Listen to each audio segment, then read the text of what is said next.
Thank you for taking the time to watch my video. I really appreciate it. If you enjoyed this video, please click thumbs up, as that will help grow my channel. If you'd like to subscribe, I'd appreciate that as well. And if you have any questions, feel free to leave those and I will respond. Again, thank you. This is going to be my next project. A friend of mine had found this out in the woods. So, for those that are watching my videos from other parts of the world, this is a moose antler. One moose antler. And come to find out, interesting fact, they're rare to find in the woods, just because other animals eat them. So you don't tend to find them laying around. So what we're going to do is we're going to turn a pen. And I'm going to end up using most likely this one. But I'm going to use these points, called points, either this one or this one, and I'm going to turn a pen out of it. We're going to try and maintain a little bit of this outer skin, or bark as it's called, and once you remove this bark, what's underneath actually looks a lot like an ivory or a marble. You'll see that when I'm done, but anyways, I'm going to go ahead and cut this up, and then we'll start turning a pen out of it.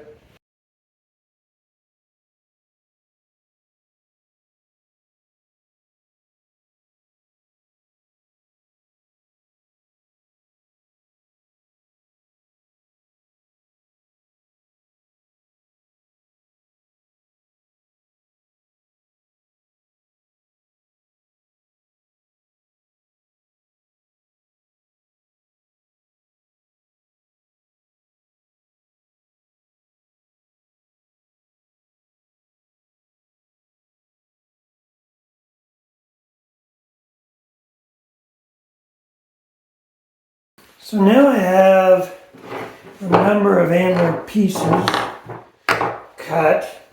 So now I'm going to start doing some planning. So when I'm making a pen, I've got two brass inserts. For this particular pen, it's a shorter one and a bit longer one. Different diameters. You'll see that later on. So no problem to get the long piece out of any one of, even some of these shorter ones. Small enough, even this little one is big enough around that I can get my piece out of that, I think. Not that one, but this one I should be able to.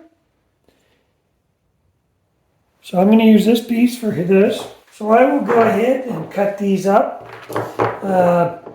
First of all, I'm just going to cut a little bit off of this to make it a little bit square, cut it to length, and then we'll get ready to drill it out. Now I'm getting ready to drill it out. I have this clamp here, which is just two boards with a hinge on the end with a square hole cut in it. That's meant to hold a square stock when you're drilling it, so that you can drill it straight through. I squared this up the best I could, but it's not perfectly square. So I'm just going to put that in there and try and get it as straight up and down as I can. At the bottom, this is the top, we'll call it. The bottom, I've got a little bit more material, so it's really here, this area, I don't have a lot of material to spare, so I've got to be pretty accurate here. I think as I get down lower, I've got more material, and it's fairly straight there now.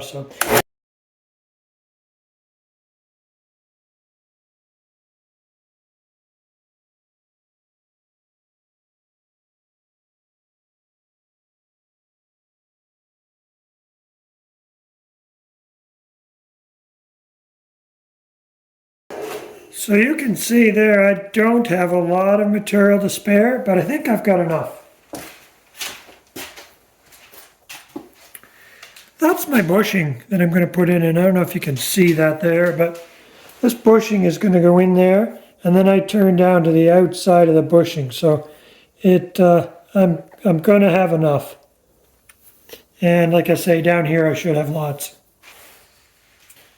So now I'm through both sides. Got enough material there. We'll go ahead and glue the brass tube inside. Now, before I put this inside, what you always want to do is take some sandpaper and just scuff that tube up. The brass is fairly smooth, so by scuffing it up, it gives the glue a better surface to adhere to. It's a relatively snug fit anyways, but still, you want to rough that up so it's got a good adhesion. So what I'm going to do is I'm just going to slide this in. Put lots of glue on it. I've got a pusher tube here that I'll push that up inside, and then we'll once that's dried up, we'll go over to the lathe. So I'm just using CA glue here. CA glue is just super glue. CA is cyanacrylate glue, and I'm just going to go ahead and make sure I've got lots of glue on it. This is medium glue, so it actually helps if there's any small gaps there. It just helps fill those in. And you can see that's a fairly snug fit. So now my brass tube is glued inside. I'm going to let that dry a bit, and then I will just trim the ends down so I'm close to the brass tube, and then I'll show you how I square them up after that. Now in my drill I have something called a barrel trimmer. So the idea is that this part of it slides in this brass tube. Just fits inside the tube, and then this part of the bit, which does the cutting, squares the end of that up, because I want to have the end of this stock, this antler, perpendicular and square to the tube that's inside, because as pieces of the pen butt up against this, it has to be a perfectly perpendicular to the tube that's running inside. So by this running up that shaft, that's going to guarantee that this cutter makes a surface that's perpendicular to that tube.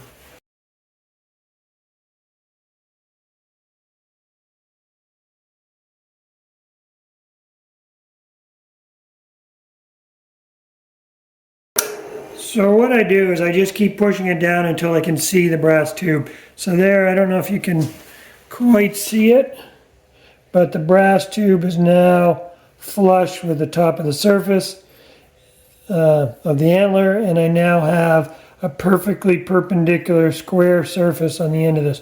I'll do the same on the other end. You can see there that the brass tube's actually maybe a 1/16 of an inch inside this, so I'll just trim that down again until I see the brass tube exposed.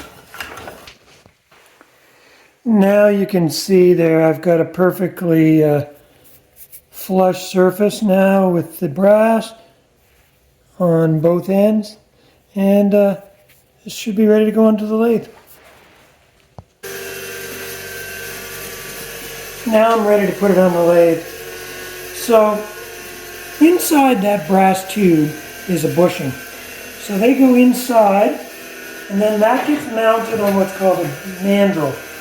And it's just a threaded rod, not threaded, but a rod, threads on the end, and a nut that's tightened up, squeezes everything together so that I can turn it. The idea of the bushings is I'm going to turn this antler down until I meet the bushing. The bushing is designed so that it's the same size as the pen piece that needs to fit together. So when you buy the pen kit, you buy the bushings to match. So the bushings again are machined so that they're the same diameter as the pen parts, so that you know when you're at the bushing, then everything will fit together. So I will bring my tailstock up to my pen mandrel, lock that in place, tighten this nut up, and then we'll be good to turn. Now with antler is, obviously it's from an animal. It's not stuff you want to breathe in when you're turning. The fine dust that it creates, you do not want to breathe in. So I'm wearing a dust mask, an N95 mask, and yeah, I'll get started turning.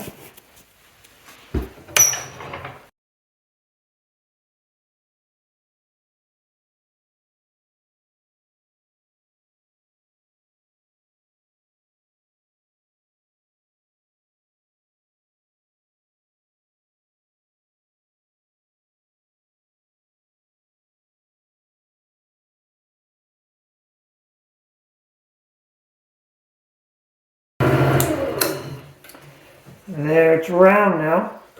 So the other thing I'll mention here, just, excuse me, taking my mask off, and this is a bit of a, oh, there's a little bit left there, a little bit of a design feature. Again, you want it to be flush with this bushing at the right dimension, and obviously here. Now, in between those, you can do whatever you want. You can have a small bulge so it actually gets fatter here in the middle and then tapers down on each end. Personally, I just like to have it straight, and that's what I'm going to end up doing on this pen. But you could put a bead in there, you could do whatever you want in between the two bushings, as long as the bushings are the right dimensions. Because again, they made up against the pen part, so you want to make sure that they match. In between, that's a design feature that's up to you.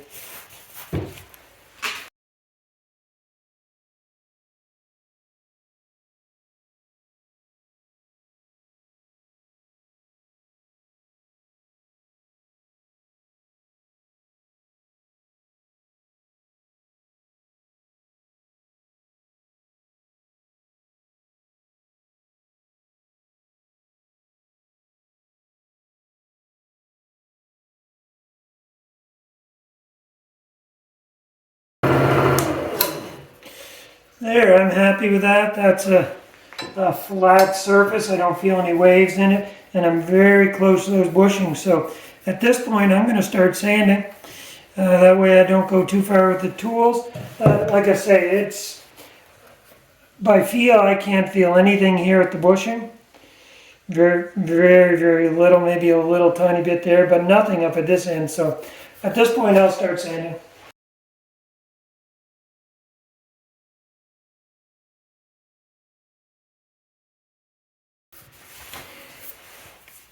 There, I'm happy with that. So this was 80 grit. Yeah, 80 grit. And I'll move on up and sand with paper up to 600 grit, and then we'll switch after that. I'm not going to show all that, but I'll just, like I say, go up through 80 through up to 600.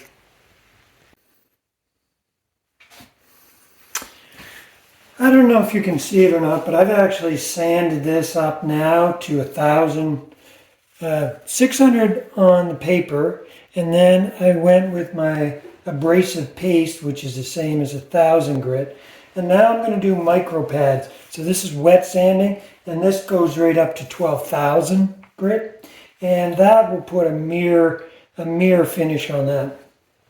So we'll go ahead and do that now. After applying the CA finish, next I take it to my buffing wheel. The buffing wheel has three components: a triple E paste, a white diamond paste, and a Canuba wax. That just helps give it a little extra shine. It also helps to get into the bark surface, which is a rough surface, to polish that as well. And it doesn't take very long with those. By this time you've got it pretty smooth anyway, so it doesn't take very long. So there you go, that's sanded up. Surface is still a bit porous. I mean, you're dealing with a porous surface to start with. So what I'm going to do is I'm just going to clean that up with a little denatured alcohol, just in case. These are metal bushings here, so as I'm sanding, even though I'm careful trying not to touch them, if I picked up any metal, it may make some staining in the antler, so I'm going to clean that up, and then we'll apply the finish on top of that. So I don't know if you can see it, clean this up with denatured alcohol, but it's not just white. There's a little bit of color in it. It's subtle, but you can see here, it's actually got a little bit of black flecks. At first I thought it was the metal from the bushings, but now that I see it, and now that it's clean, I see it's not. And there's also some darker ivory color, some lighter ivory colors. Sometimes you can even get a little bit of red in it, which is most likely blood. Just a slight red tint to it. I don't see any red in this one, but it does have some nice color. We're going to go ahead now and apply the finish. For the finish, I'm using CA glue again. The reason I use CA glue is the oils in your fingers are actually very, very hard on any other finish, like a shellac or a varnish, anything like that. The oils in your hands will actually strip it over time. especially a pen, which is getting handled all the time.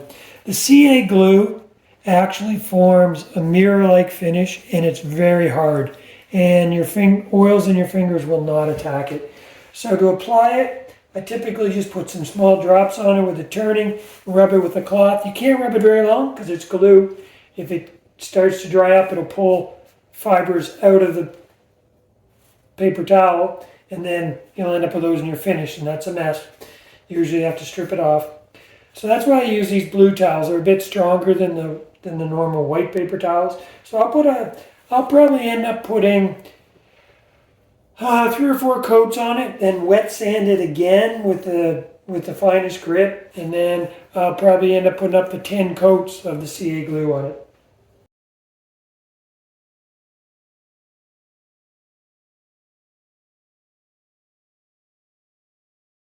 You can feel it as you're putting it on when the glue starts to dry, because at first it moves quite easily, and then you'll feel it starting to get a little more solid. So that's the first coat. I'm going to let that sit for a little bit, come back, and we'll put, like I say, we'll probably end up putting 10 coats on it. So now we're going to start on the top. So the bottom, as you saw yesterday, was all white. On the top, I'm going to try and leave a little bit of brown just for interest's sake. And for a pen, you don't handle the top, so the fact it's a little rough is okay. The bottom I like to leave without any skin. We may or may not get it. I'm going to try. So what you do here is you can do it 2 ways. Leave it as a hump or leave it as a valley. Either way, when you're turning it, a valley is a little more difficult because it actually gets thinner and there's not a lot of material on it. So I'll probably leave it as a hump and just turn it down and leave a little bit of the high spot. So we'll try, and we may end up losing it, but we'll give it a try.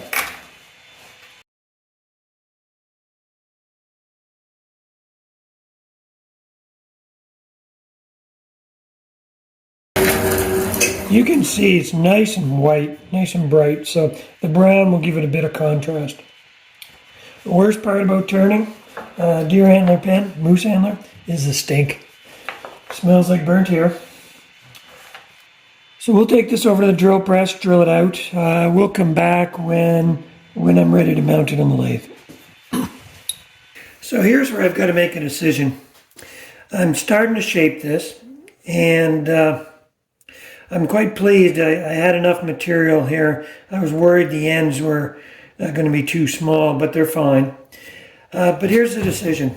I was thinking about leaving a little brown on the skin. And there it is there. I don't like the shape of it right now. I'd like to get rid of this part and keep some of this. The problem is, or not the problem, but I typically don't like my pens to be rounded, like to have a fat middle and then smaller on the ends. I tend to like them a little bit straighter.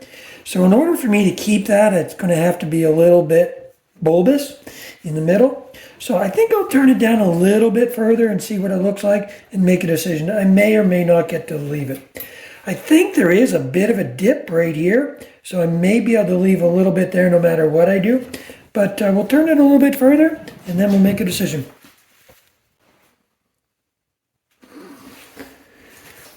So there, that's the final shape, and I ended up with it fairly straight. I've got a little bit of a lump here, which I may take down a bit, probably just with sandpaper at this point.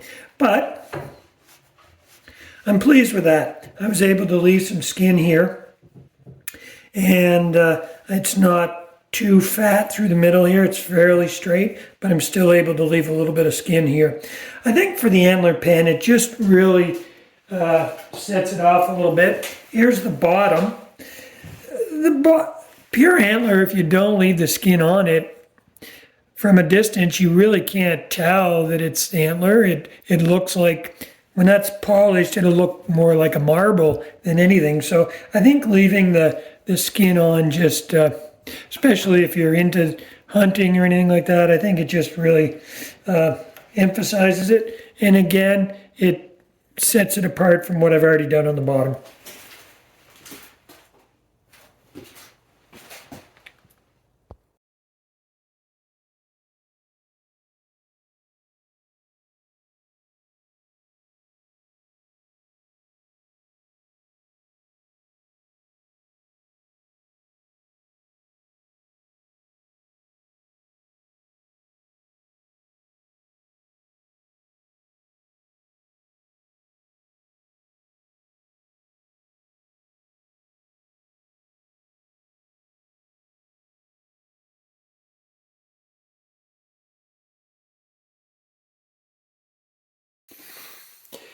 Each pen kit is different. This is a Sedona, so it's two-piece. It's a cap pen. So I've just loosely fitted these.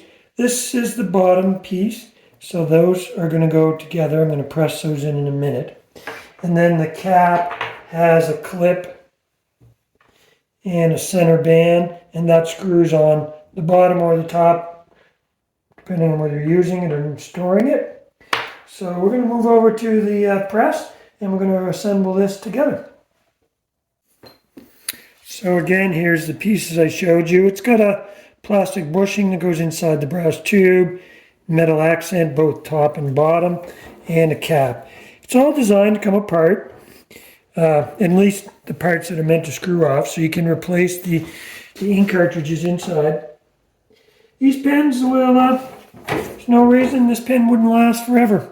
I've had one that I've been using every day for the last 10 years, and other than replacing the ink on it, the pen, like I said, should last forever.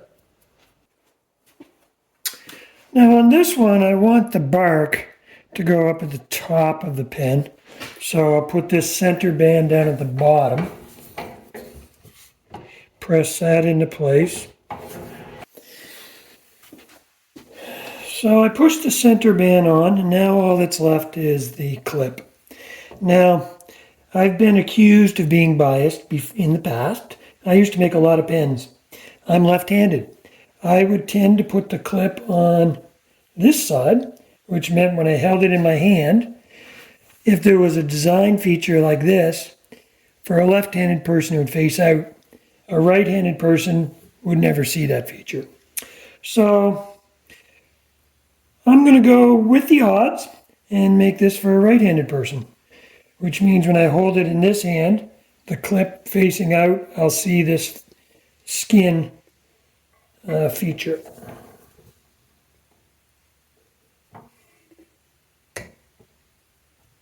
One time I had made some pens for sale. I made 50 of them for a corporate sale. And when the guy bought them, he said, "You're left-handed, aren't you?" He said, "Every one of those pens you made was left-handed." So small payback for what us left-handed people go through all over our life. So here's the finished product. It turned out quite well. So again, Moose Antler pen. You can see there was skin left on it. This is a Sedona pen, so the cap comes off and screws on the other end. It's chrome. I prefer chrome over gold. Chrome actually wears much, much better. Again, this is a pen that should last a lifetime. So let me know in the comments what you think of it. And if you haven't already, please follow my channel. Please give it a thumbs up. Thank you very much.